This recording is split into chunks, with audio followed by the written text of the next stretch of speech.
धाराशिवमध्ये काँग्रेसचे ज्येष्ठ नेते मधुकर चव्हाण शरद पवार यांच्या सभेला गैरहजर राहिल्यानं आता चर्चेला उधाण आलंय।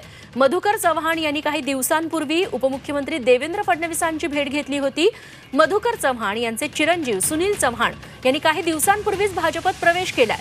अशातच आता मधुकर चव्हाण सभेला गैरहजर राहिल्यानं महाविकास आघाडीत अस्वस्थता निर्माण झाली आहे। धाराशिवमध्ये काँग्रेसला मोठा धक्का बसणार की काय याचीही चर्चा आता सुरू आहे।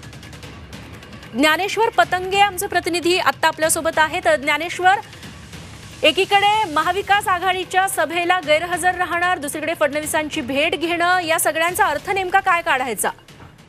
रेश्मा, धाराशिव लोकसभेची निवडणूक रंगात आली असताना खऱ्या अर्थानं महाविकास आघाडीला हा धक्का मानावा लागेल। मधुकरराव चव्हाण हे काँग्रेसचे ज्येष्ठ नेते आहे आणि ते अशोकराव चव्हाण आणि बसवराज पाटील यांचे ते सहकारी मानले जातात किंवा त्यांचे जुने सहकारी आहेत। मग अशोकराव चव्हाण यांनी काँग्रेस सोडून भाजपात प्रवेश केल्यानंतर धाराशिव जिल्ह्यातील बसवराज पाटील यांनी देखील भाजपमध्ये प्रवेश केला आणि त्यांच्यानंतर आता अशोकराव चव्हाण यांनी आज शरद पवारांच्या सभेला अनुपस्थिती दाखवत आपण पक्षांतर करणार का याचं एक सूचक केलं असं म्हणावं लागेल। त्यांनी काही दिवसापूर्वी देवेंद्र फडणवीस यांची भेट घेतली होती आणि त्यानंतर 4 दिवसानंतरच त्यांचे पुत्र सुनील चव्हाण यांनी भाजपात प्रवेश केला। मात्र आपण काँग्रेसमध्येच असल्याचा दावा मधुकरराव चव्हाण यांनी केला होता।